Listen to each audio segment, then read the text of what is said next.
नमस्कार प्रिय दर्शकों, आज के इस कलयुग में मनुष्य हमेशा दुखी क्यों रहता है? आपने देखा होगा, ज्यादातर लोग दूसरों को सुखी देखकर खुद दुखी हो जाते हैं। तो दर्शकों, दुख क्या है, हम क्यों ज्यादातर दुखी रहते हैं और इस दुख से हम बाहर कैसे निकल सकते हैं, ये जानना बहुत जरूरी है। तो इस वीडियो में हम सखोल से जानेंगे और दुख से बाहर निकलने का प्रयास करेंगे। तो दर्शकों, वीडियो को ध्यान से और अंत तक जरूर सुनें और कमेंट में सच्चे दिल से जय श्री कृष्ण जरूर लिखें। दर्शकों, अधिकांश व्यक्ति ऐसे नहीं होते हैं, कुछ व्यक्ति ऐसे होते हैं जिनका स्वभाव अलग ही होता है। इस प्रकार के व्यक्ति संकीर्ण विचारधारा के लोग होते हैं और अकर्मण्य होते हैं।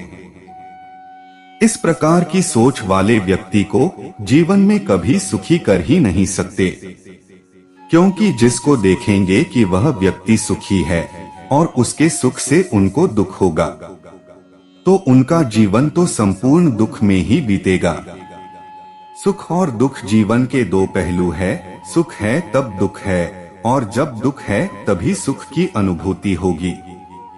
दूसरों को सुखी देखकर दुखी होने वाले व्यक्ति के मन में ईर्ष्या उत्पन्न हो जाती है, क्योंकि वह स्वयं सुख भोग नहीं सकता।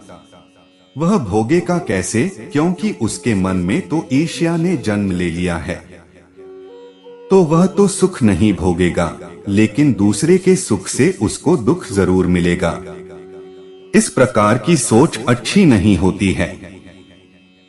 व्यक्ति को दूसरों के दुख से दुखी होना और दूसरों के सुख से सुखी होना सीखना चाहिए, क्योंकि परोपकार से बढ़कर कोई धर्म और कर्म नहीं है।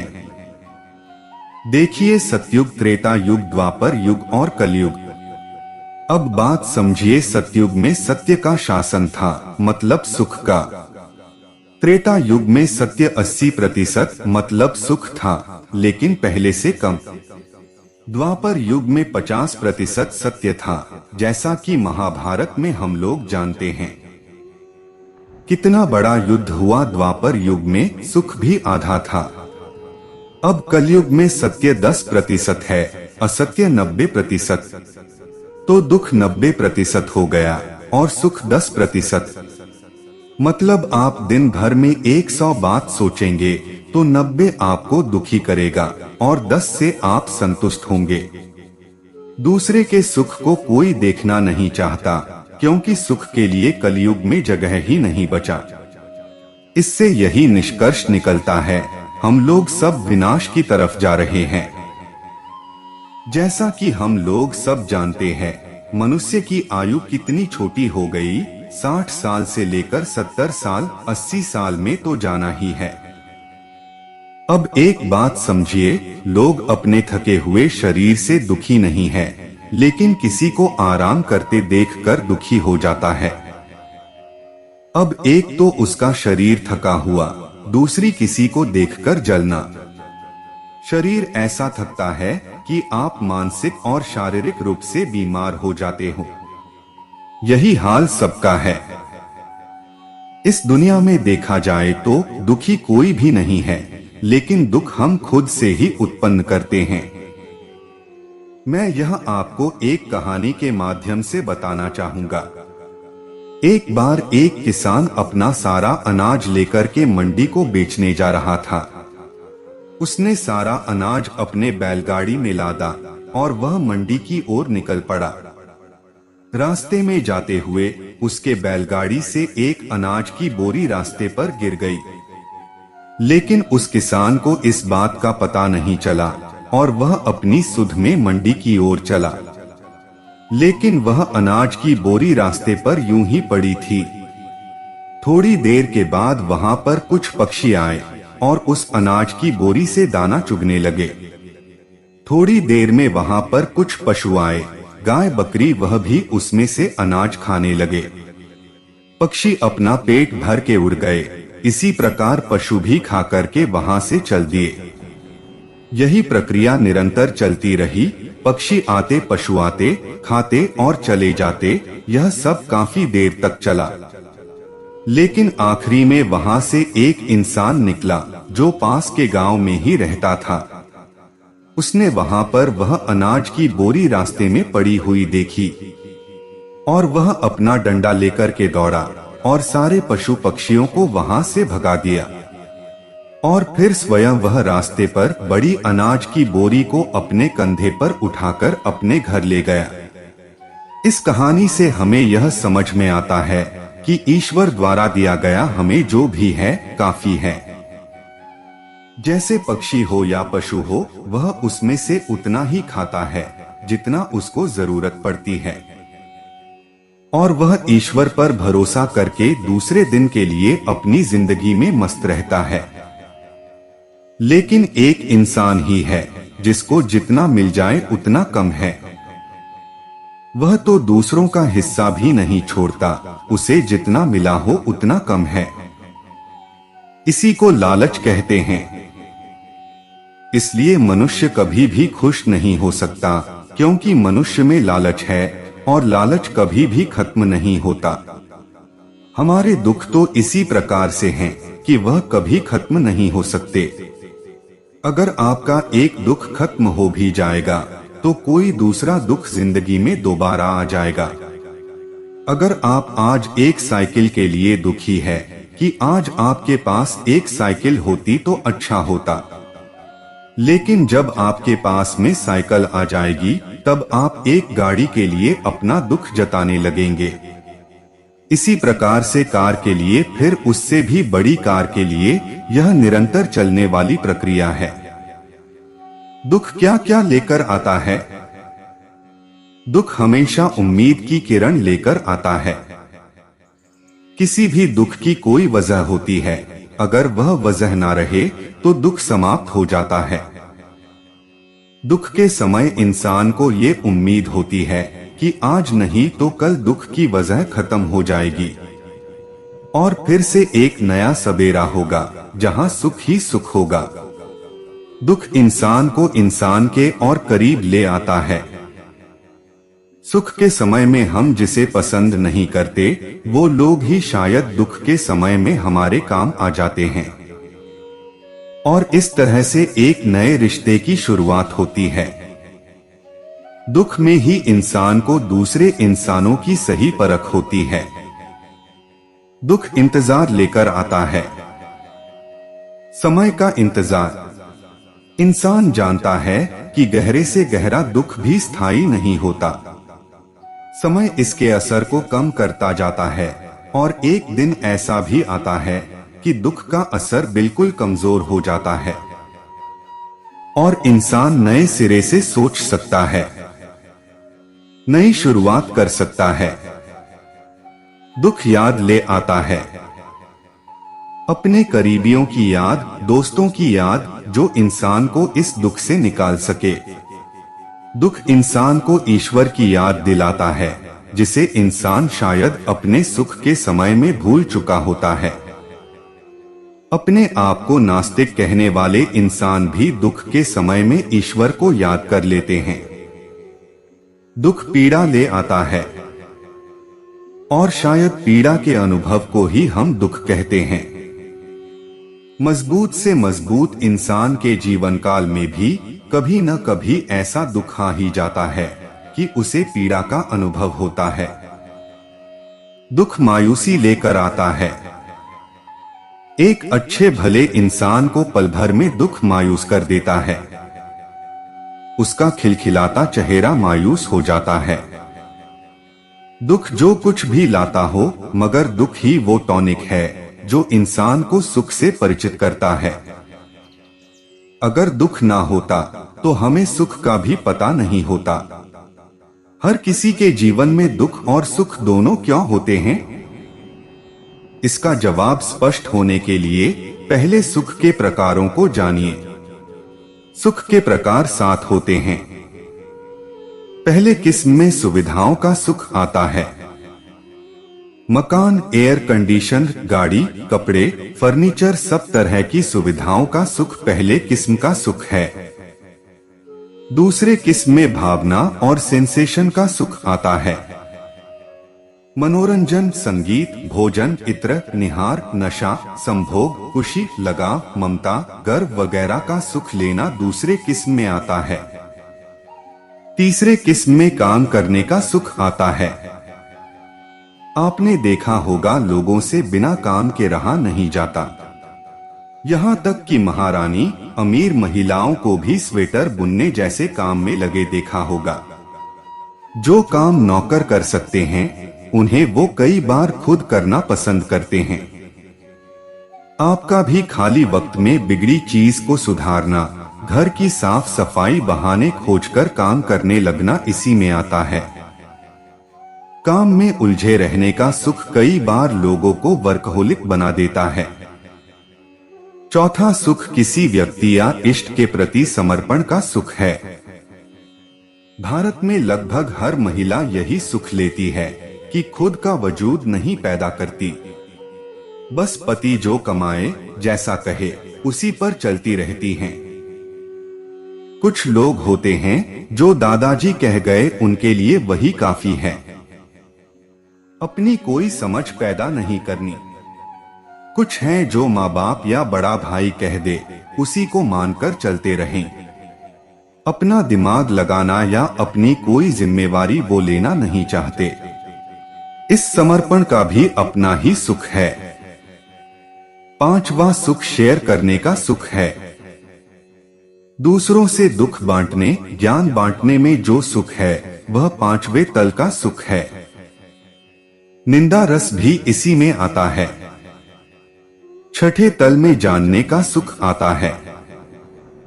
किसी की पर्सनल लाइफ में ताक झांक करके भी जानने का सुख खोज रहे होते हैं।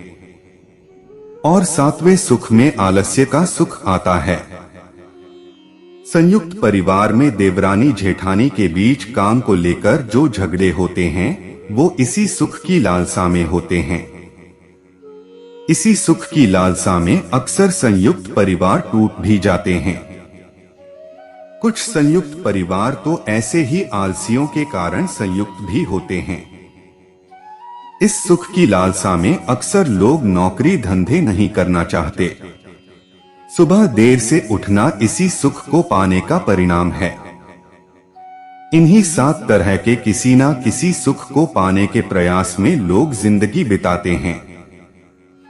लेकिन तकलीफ ये है कि इन सुखों के साथ दुख जुड़ा हुआ है, उसे अलग नहीं किया जा सकता। दुख क्या है? सुख पाने के प्रयास में तनाव और सुख मिल जाने पर थोड़ी संतुष्टि के बाद फिर से सुख पाने की लालसा का तनाव ही दुख है। दुख सुख दो चीज नहीं है। हम गलती यही करते हैं कि दुख और सुख को अलग अलग मानते हैं और उम्मीद करते हैं कि एक रह जाए और दूसरा ना रहे। इसी उम्मीद में हम सुख के पीछे भागते हैं और दुख पैदा कर लेते हैं। अगर सुख के पीछे ना भागो तो दुख होगा ही नहीं। अगर समोसे खाने का सुख लोगे तो पेट खराब होने का दुख भी मिलेगा। समोसे का सुख लेना छोड़ दो तो पेट दर्द का दुख भी पैदा नहीं होगा। तय कर लो कि समोसे का स्वाद चाहिए या पेट दर्द से छुटकारा। दोनों में से एक चीज मिलेगी। चुनाव आपके हाथ में है। सुख दुख या दुख से छुटकारा। सुख दुख साथ हैं। ऐसा नहीं है कि सुख में दुख है। सुख के वक्त तो सुख ही है, लेकिन जब वही सुख मिलता नहीं तब दुख है। इस कारण सुख और दुख एक ही है। इनका जोड़ा एक साथ मिलेगा। अगर सुख की चाहत की तो सुख न मिलने का दुख भी जरूर होगा। अगर सुख लिया तो जिस दिन सुख नहीं मिला उस दिन दुख मिलेगा, क्योंकि सुख एक आदत बन जाता है। आदत पूरी ना होने पर दुख मिलता ही है और आदत पूरी होने पर भी। समोसे के शौकीन को समोसा ना मिले तो ना मिलने का दुख, और समोसा मिल जाए तो पेट दर्द का दुख। दुखों से छुटकारा चाहिए तो सुख से छुटकारा जरूरी है। बात बड़ी सीधी और स्पष्ट है। औलाद पैदा करने का सुख लोगे तो औलाद के बीमार होने का दुख भी होगा। अब सबसे बड़ा सवाल यहाँ लोग ये करते हैं कि ठीक है, जिनकी औलाद नहीं है उनको औलाद के बीमार होने का कोई दुख नहीं है, लेकिन सुख भी तो नहीं है, सुख का पूरा अभाव है, तो सुख के बिना जीवन तो नीरस हो गया। ऐसे जड़ और सूखे जीवन से तो बेहतर है औलाद का सुख भोगे और उनके बीमार होने का दुख झेलें। यानी वो कह रहे हैं कि मानते हैं कि समोसा ना खाने से पेट में दर्द तो नहीं है, दुख नहीं है, लेकिन सुख भी तो नहीं है। तो फिर बेहतर है कि समोसे खाकर सुख लेते हुए पेट में दर्द झेलते रहें। पर शायद उन्हें पता नहीं कि बिना समोसे खाए भी सुख मिलता है। ऐसे सुख का पता नहीं होना इंसान के जीवन में सबसे बड़ी त्रासदी है। पेट दर्द के बिना जो सुख है, स्वस्थ पेट का जो सुख है, उसे वो अभी जान नहीं रहे। जान इसलिए नहीं रहे कि समोसे खाए बिना जो शांत सुख है, उसे देखने के लिए संवेदनशीलता चाहिए, ध्यान चाहिए। उस पर ध्यान देने की बजाय वो समोसे खाने के उत्तेजित सुख पर ध्यान लगाए बैठे हैं। और जब उत्तेजित सुख की कल्पना से वर्तमान में आते हैं तो वैसा उत्तेजित सुख वर्तमान में तो हो नहीं रहा, तो वो वर्तमान को सुखरहित मान लेते हैं। यानी वर्तमान के शांत सुख की तुलना समोसे के उत्तेजित सुख से कर रहे हैं और कह रहे हैं, देखो समोसे में जो स्वाद है, ऐसा स्वाद बिना समोसे खाए नहीं मिल रहा है, तो सुख नहीं है। लेकिन बिना समोसे खाए भी सुख था और बड़ा मजेदार और शांत सुख था। यह अक्सर पेट दर्द के वक्त पता चलता है। लेकिन ताज्जुब ये है कि पेट दर्द बीत जाने के बाद पेट दर्द को जल्दी भुला देते हैं। शांत सुख देखने के लिए पेट दर्द को याद रखना जरूरी है, संवेदनशीलता जरूरी है। लेकिन हम इतने कठोर हैं कि उत्तेजित सुख ही देख पाते हैं, शांत सुख दिखाई नहीं देता। कहते हैं ब्रह्मा भी पहले शांत सुख में था, लेकिन उसे अपना शांत सुख दिखाई नहीं दिया। इसीलिए ब्रह्मा ने उत्तेजित सुख बनाया और उसे भोगने के लिए इंसान बन गया। फिर उत्तेजित सुख में दुख देखकर अपने शांत सुख की याद आई और फिर वह इंसान से ब्रह्मा बनने चल पड़ा। उसी याद को आध्यात्मिक मार्ग कहते हैं। और उत्तेजित सुख के दुखों से छुटकारा पाकर वापस अपने शांत सुख में समा जाने को मोक्ष कहते हैं। अब वह उत्तेजित सुख के चक्कर में नहीं पड़ता। इसलिए कहते हैं मोक्ष के बाद कोई वापस नहीं आता। यह मोक्ष, यह शांत सुख हमेशा उपलब्ध है। लेकिन ऐसे तनाव में उसका पता नहीं चल सकता। शांत सुख का पता चलने के लिए मन का, अंगों का विश्राम में होना, तनाव मुक्त होना जरूरी है।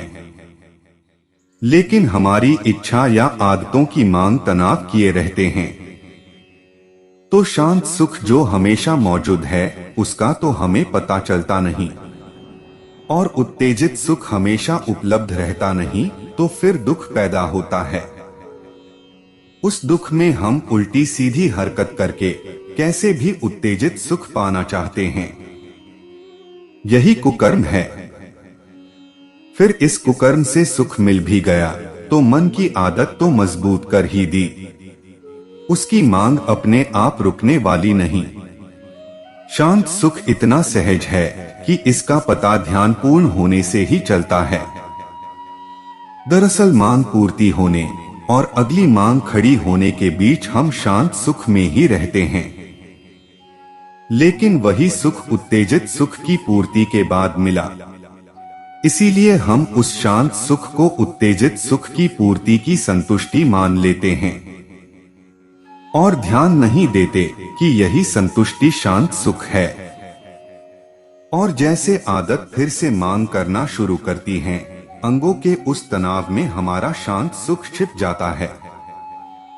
और फिर हम संतुष्टि के लिए कुकर्म करते हैं। यह एक दुष्चक्र, एक लूप हो जाता है। लेकिन वह संतुष्टि सच में उत्तेजित सुख से मिली संतुष्टि नहीं है। वह वही शांत सुख है जो सदा था, सदा है और सदा रहेगा। वह उत्तेजना के तनाव में बस छिप जाता है। तनाव शिथिल के बाद फिर दिखाई देने लगता है। उसे हम सुख से मिली संतुष्टि कह तो देते हैं, पर है वह शांत सुख ही जो उत्तेजित सुख पाने के तनाव में छिप गया था। हम चाहे अंगों और मन को ढीला कर दे तो वह शांत सुख सदा मौजूद दिखेगा। पर हम फिल्में देखकर, सोसाइटी को सुनकर या विचारों के प्रभाव में आकर उत्तेजित सुख को महत्वपूर्ण मान लेते हैं और उत्तेजित सुख की लालसा में उस शांत सुख को छिपा देते हैं और फिर वापस लाने का बस एक ही तरीका जानते हैं कि लालसा पूर्ति की जाए, क्योंकि लालसा पूर्ति के बाद मन ढीला हो जाता है और कुछ पल के लिए वह शांत सुख संतुष्टि के रूप में नजर आ जाता है। अगर लालसा पूर्ति नहीं कर पाए तो दुख पैदा होता है और दुख का तनाव हमारे शांत सुख को ढके रहता है। हम चाहे तो मन को किसी लालसा में ना आने दे, तब यह शांत सुख सदा मौजूद है। जो सदा मौजूद है, उस असल शांत सुख को ना देख पाने के कारण हम उत्तेजित सुख की तरफ भागते हैं, क्योंकि इंसान को सुख तो चाहिए ही, लेकिन दुखरहित सुख भी लिया जा सकता है। उसे यकीन नहीं होता। यकीन करो, दुख रहित सुख है। उत्तेजित सुख लिए बिना भी सुख है। ये ऋषि मुनि, ये ज्ञानी जन झूठ नहीं बोल रहे। आपको बस सदा मौजूद यह सुख देखना आना चाहिए। इसके लिए संवेदनशील होना चाहिए। संवेदनशीलता होशपूर्ण अभ्यास से पैदा होती है। जितने संवेदनशील होंगे उतना ही शांत सुख देख पाएंगे, उतना ही उत्तेजित सुखों में रुचि कम होती चली जाएगी। उत्तेजित सुख में सदैव दुख छिपा होता है। हमेशा खुद से ईमानदारी से एक सवाल करो कि मुझे सुख चाहिए या दुखों से छुटकारा। अगर जवाब आया सुख, तो आप सुख कभी कभार और दुख ज्यादातर झेलने के लिए तैयार रहो। कोई दिक्कत नहीं है। पूरी दुनिया ऐसी ही हालत में है और सबकी जिंदगी कट जाती है। आपकी भी ऐसे ही कट जाएगी। और अगर जवाब आए दुखों से छुटकारा, तो आप धन्य है। आपको सुख भी मिलेगा और दुखों से भी बच जाएंगे। सोचा जाए, बिना दुख के जिंदगी कैसी होती या कैसी होगी। मुसीबत ना रहे इस जिंदगी में तो शायद मजे भी ना रहेंगे। तकलीफ के बाद ही आराम लेने का मजा ही और है। रोते हुए को हंसाना है, ना कि हंसते हुए को हंसाना। दुखों का पहाड़ टूट पड़ा, ये तो जुमला सुना ही है हम सब ने। हमारे मुकद्दर में जो हाँ वो होकर रहेगा, ये सही है। हम अच्छे काम करके, सच बोलकर, किसी की मदद करके, मुसीबत के वक्त किसी के साथ खड़े रहकर, ये काम ऐसे हैं जो करने में दिल को सुकून और मन को अच्छा लगता है। हर किसी इंसान को हर हालत के हिसाब से उसका इंतजाम भी किया गया है। बताया नहीं गया कि कौन, कहां, कब, कैसे, क्या मिलेगा। अब यही मेन मुद्दे की बात है। हालात हमारे बिगड़ने पर राहत के लिए इन्हीं सब बातों का इंतजार और सब्र इस तरह के साथ ही जिंदगी गुजारने की तैयारी करना है, बजाय ये बात कहे या सोचे बगैर कि जीवन में दुख आते हैं या रहते हैं। जीवन में दुख क्यों आते हैं? जीवन की सड़क पर समय की गाड़ी में बैठे हुए दुख किसी गड्ढे या ब्रेकर की तरह है। जिस प्रकार ब्रेकर आने पर हमें गति कम करनी पड़ती है या फिर गड्ढे आने पर गाड़ी को काबू में रखना पड़ता है, उसी प्रकार दुख आने से हम अपने जीवन पर काबू रखकर उनसे पार पा सकते हैं। जिस प्रकार किसी खराब सड़क के आने पर आप अच्छी सड़क आने की प्रार्थना कामना करते हैं, उसी प्रकार दुख आने पर सुख की कामना करते हैं। सोचिए, अगर सड़क पर कोई ब्रेकर न हो तो आप गाड़ी कितनी गति से चलाएंगे? शायद जरूरत से ज्यादा।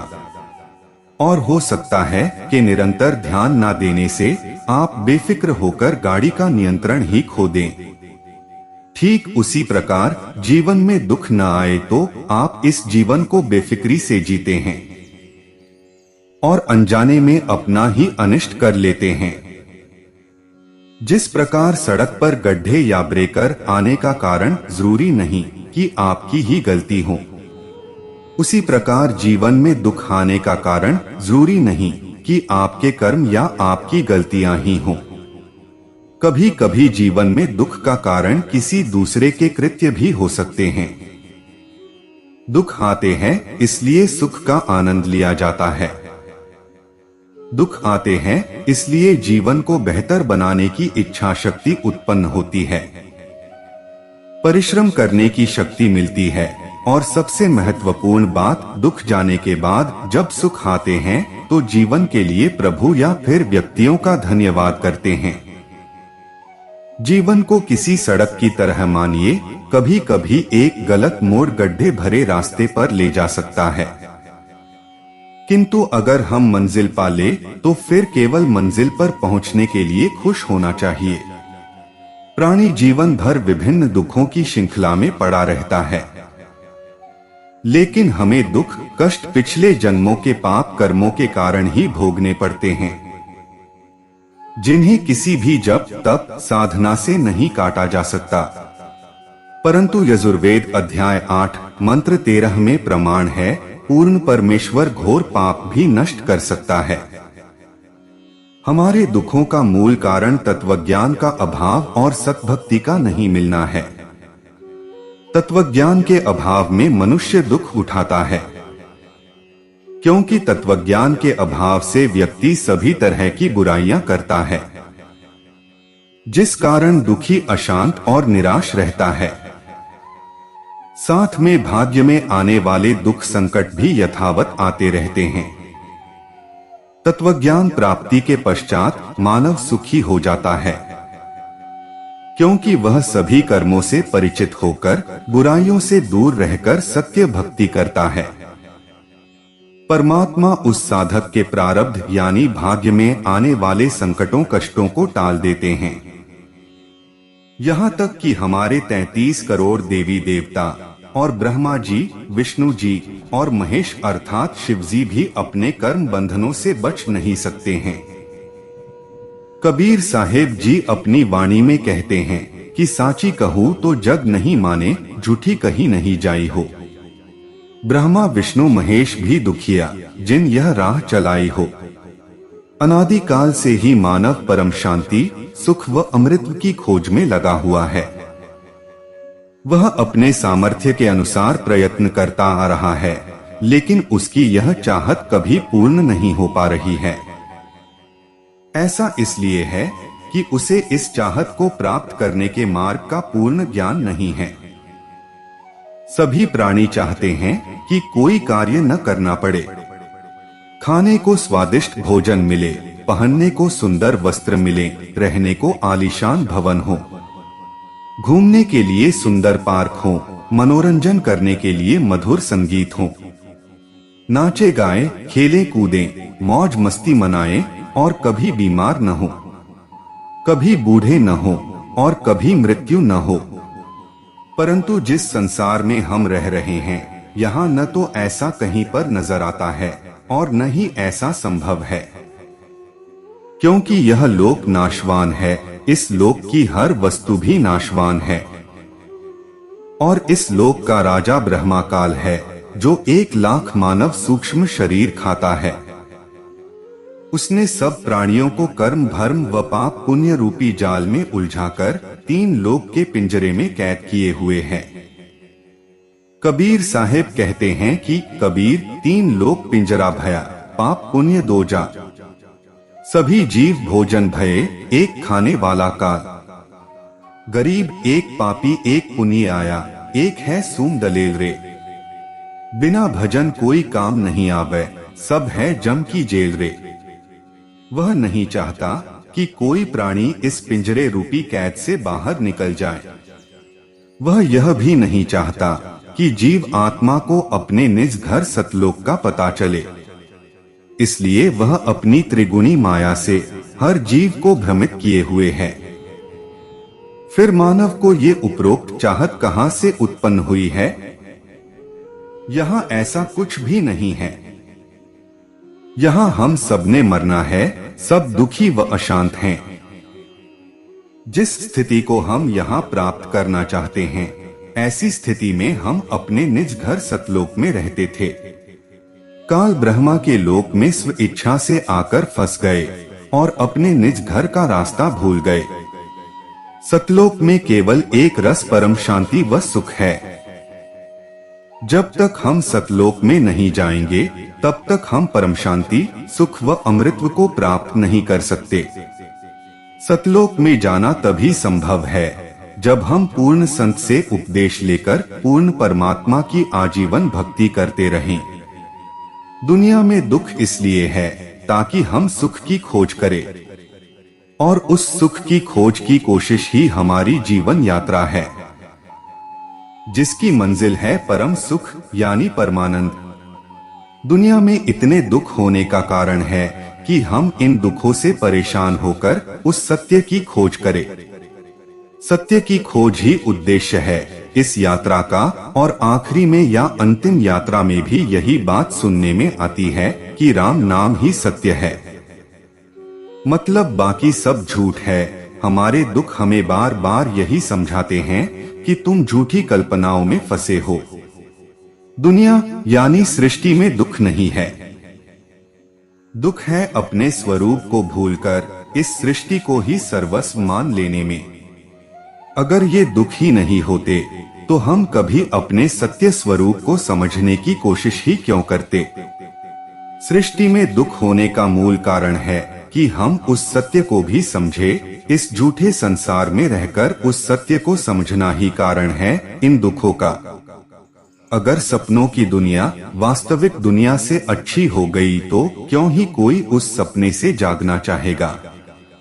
पर यदि सपना भयानक हो तो, प्रेम में यदि धोखा मिलता है, दुख होता है, तो यहाँ समझने के लिए कि हमारा सच्चा प्रेमी सिर्फ एक ही है, वह है ईश्वर। कोई इच्छा पूरी ना हो तो दुख होता है, तो यह समझने के लिए कि तुमने गलत इच्छा पाल रखी है। तुम इसे ज्यादा बेहतर पाने लायक हो, वो है ईश्वर।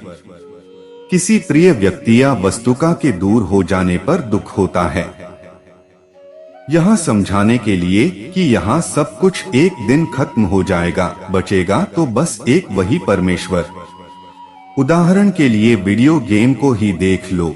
यदि हम वीडियो गेम खेल रहे हैं और हमारा प्रतिनिधित्व कर रहा व्यक्ति परेशानी में आता है तो हमें दुख होता है।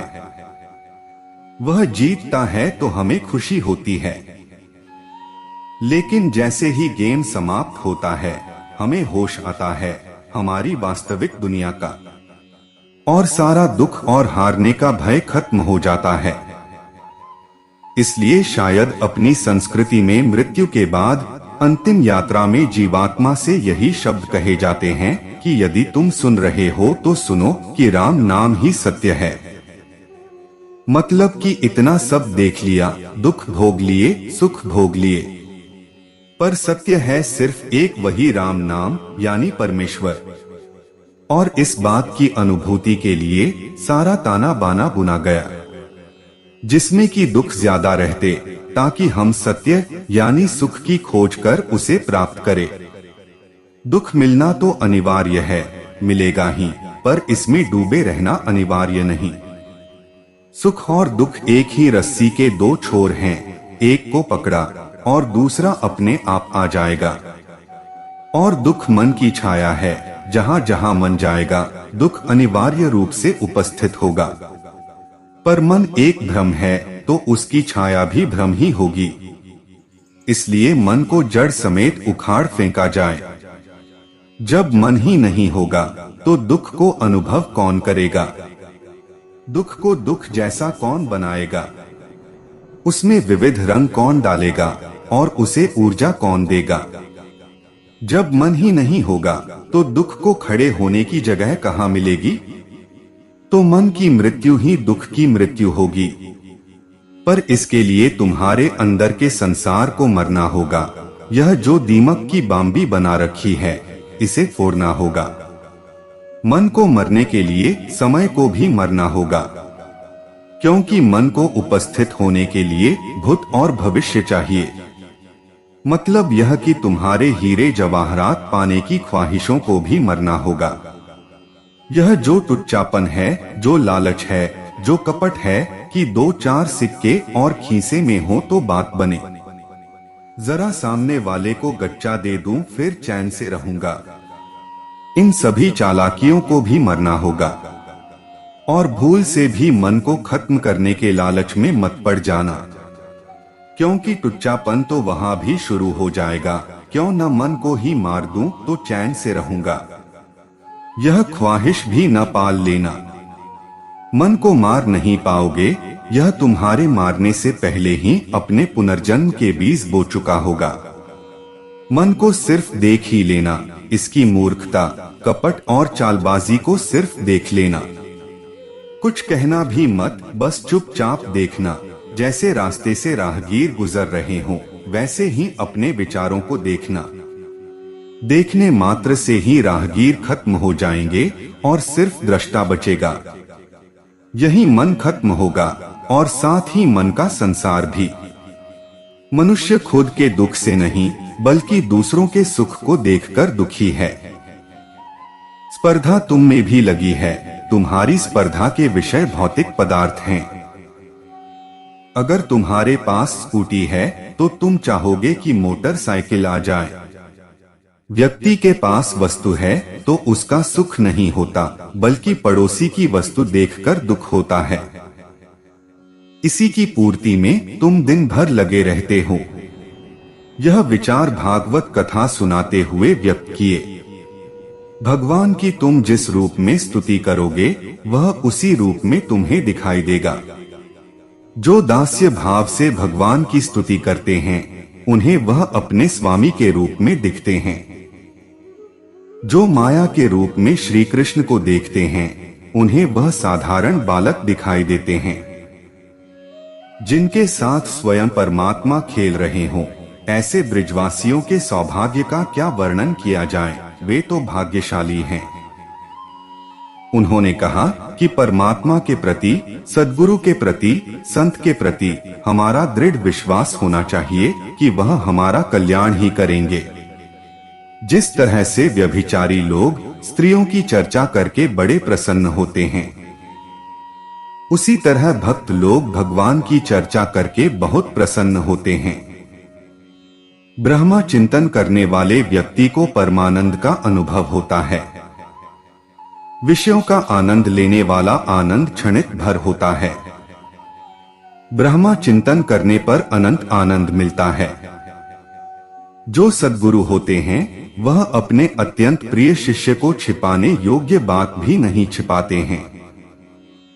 जो अपने मित्रों को अपना सर्वस्व न्योछावर करते रहते हैं, साक्षात नारायण पुत्र स्वरूप में आ रहे हैं। सारी प्रीति का केंद्र तो नारायण है, तो उनसे प्रेम होना स्वाभाविक है। भगवान के प्रभाव को कोई नहीं जान सकता है। भगवान अपनी योग माया द्वारा कौन की क्रीड़ा करेंगे, इसे कोई नहीं जान सकता है। बहुत भाग्यशाली हैं नंद ब्रज में रहने वाले लोग, जिनको मित्र परमानंद स्वरूप परमात्मा मिले हैं। इंद्रियों का जो समूह है, वही गोकुल धाम है। जब परमात्मा हृदय में विराजमान हो जाते हैं, तो इंद्रियों की वृत्तियां शांत हो जाती हैं। जो परमात्मा को धारण कर लेते हैं, उनके यहाँ माया आती तो है, लेकिन सेविका के रूप में आती है। उनके यहाँ कभी कोई कमी नहीं रहती है। माया जीवन में जैसे ही आती है, वैसे ही बंधन आ जाता है। माया का काम रुलाना है, जिस पर भी आएगी उसे शांत नहीं बैठने देगी। जैसे ही भगवान श्री कृष्ण का ब्रिज मंडल में प्राकट्य हुआ, वैसे ही ब्रिज मंडल की दरिद्रता दूर हो गई। एक बिंदु आया था जब तुमने अपना कुछ नाम मान लिया। एक बिंदु आया जब तुमने अपना कर्ता भाव निर्धारित कर लिया, और अब हैरान परेशान रहते हो मैं करूं क्या। वो बिंदु कोई आवश्यक नहीं था कि आता ही। जितनी बातें आपके मन में घुसकर बैठ गई, वो आवश्यक नहीं थी कि घुसकर बैठती ही। जीवन जरा अलग भी हो सकता था। संयोग की बात है कि आपको जन्म वहां मिला जहां मिला। संयोग की बात है कि आपको शिक्षा वहां मिली जहां मिली। संयोग की बात है कि वो सब घटनाएं वैसे घटी जैसे घटी। न घटती वैसी तो न होते आप वैसे, जैसा आप अपने आप को माने बैठे हैं तो क्यों गंभीरता से लेते हैं। आप जो भी कुछ कहते हैं कि आप हैं, आप उसमें से ध्यान दीजिएगा, कुछ भी नहीं है। स्थितियों का खिलवाड़ है, और स्थितियों का खिलवाड़ कोई रुक नहीं गया है। इतने से आश्वस्त मत हो जाइए कि स्थितियों ने मुझे ऐसा बना दिया। स्थितियों ने आपको जैसा बना दिया है, उसके टूटने के लिए तैयार रहिए। स्थितियां अगर बना सकती हैं तो तोड़ेंगी भी। जो स्थितियों के बनाए हुए को गंभीरता से लेगा, वो टूटेगा तो बहुत रोएगा, बहुत पछताएगा। बहुत उसने मन लगा लिया था उसके साथ जो बस आकस्मिक है। जो अकस्मात मिल गया वो अकस्मात जाएगा भी। अष्टावक्र कह रहे हैं कि अकस्मात मिले हुए के साथ मोह जोड़ लेना ही दुख है। अकस्मात मिले हुए को अपना जान लेना ही दुख है। संयोग को सत्य जान लेना ही दुख है। यही तो असली सुख की पहचान होती है। जो दुख दूसरे का देखते ही इंसान को सुख मिलता है और खुद को मिलता है तो दुख होता है। लेकिन सामने वाले को सुख होता है, लेकिन होता हकीकत की जमीनों पर सिर्फ इंसान की कल्पना की एक भावना मात्र होती है, जो एक दूसरे के विचार से पैदा होती हैं, जो एक दूसरे को देखती हुई मिलती जुलती रहती हैं। इंसान का यही नेचर होता है। नेचर ऑफ बिजनेस भी सुख दुख का एक दूसरे से पैदा हो रहा है। लेकिन किसी को कुछ भी इसका नुकसान छोड़े कोई फायदा तक नहीं हो रहा है। जो दूसरों को देखकर इंसान को सुख दुखवा की भयंकर बीमारी पकड़ चुकी है, जो सभी इंसानों के लिए घातक सिद्ध साबित भी हो रही है, फिर भी लोग इसको छोड़ने तक को तैयार नहीं हैं। तो ऐसे हालात में ऐसे इंसान का कुछ भी नहीं हो सकता है। दुख का मूल कारण अमीरी और गरीबी नहीं है। दुख का मूल कारण है 5 विकार, काम, क्रोध, लोभ, मोह और अहंकार, और इनकी जड़ है देह, अभिमान। इसी कारण ही मनुष्य का पतन हुआ है। मनुष्य अर्थात ही जिनका मन विकारों का वश है। हमारी कर्मेंद्रियां विकार के वश होने से ही दुखी है। आत्मा की बैटरी डिस्चार्ज हो गई है। उसे चार्ज करने का केवल एक ही तरीका है, आत्मा का परमात्मा से कनेक्शन जोड़ना। क्योंकि इस संसार में ईश्वर ही सारे शक्तियों का सागर है और हम आत्माएं गागर है। परमात्मा प्रेम, शांति, पवित्रता, ज्ञान, सुख, शांति और शक्ति का सागर है, और हम आत्माएं विकारों के वश होने के कारण इन्हीं दिव्य शक्तियों से खाली हो गई है। हम एक दूसरे से प्रेम चाहते हैं। पति कहता कि पत्नी मुझे प्रेम दे, और पत्नी चाहती है कि पति मुझे प्रेम करे।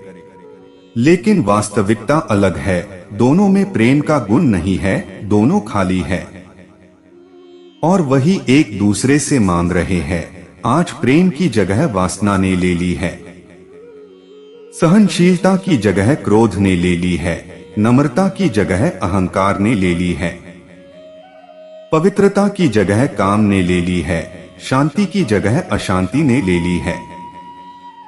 ईश्वरीय सच्चे ज्ञान के जगह अज्ञान के अंधकार ने ले ली है। शक्ति की जगह कमजोरी ने ले ली है। हम मनुष्य आत्माओं में वह दिव्य शक्तियों न होने से आत्मा की शक्तियां खाली हो गई है, और इसी कारण ही आज संसार में हर कोई अमीर या गरीब दुखी बन पड़ा है। सुख भौतिक साधनों में नहीं है, इसी कारण आज अमीर भी धनवान होकर भी दुखी इसलिए है क्योंकि वह अपने नैतिक आचरण को भूल चुका है। दुख जीवन के उतार चढ़ाव का हिस्सा है। दुखी होना या महसूस करना आपको ऐसे विकल्प चुनने के लिए प्रेरित कर सकता है जो आपके जीवन को बेहतर बनाते सकते हैं। दुखी होना अवसाद नहीं है, आप उसे अपना जीवन बेहतर करने के तौर पर ले सकते। बिना दुख के तो मुक्ति भी संभव नहीं है। सुखी इंसान खुद को बेहतर बनाने के मौके गंवा देता है। दुख इंसान को कुछ अच्छा करने को मजबूर करता है। क्या आपने श्रीमद् भगवद गीता नहीं सुनी? अगर जीवन है तो सुख दुख होगा ही है, और इन दुखों का कारण हम खुद ही होते हैं। हमारी बेवजह की आकांक्षाएं, बिना मेहनत सब कुछ पाने की चाहत है, अज्ञानता, बोध की कमी होना, ये सब दुखों के कारण है। सुखी वो ही है जिसे आत्मज्ञान है, जो अपना जीवन खुद को समझने में लगा रहा है। दुख क्या होता है? आपको थोड़ा दुख के बारे में बता दूं। शायद आपको आपका दुख इसके सामने सुख लगे। आपको कभी भी आपके परिवार वाले ने 10 साल तक बाथरूम में बंद करके रखा है, जबकि आप पूरी तरह से ठीक हो और एक 10 साल के बच्चे हो। आपका कसूर भी कुछ ना हो और आपको रोज एक बार खाने को दिया जाता हो। रह पाएंगे ऐसे 20 साल एक छोटी सी जगह पर, जहां आपके हाथ में जो यह मोबाइल वो भी ना हो?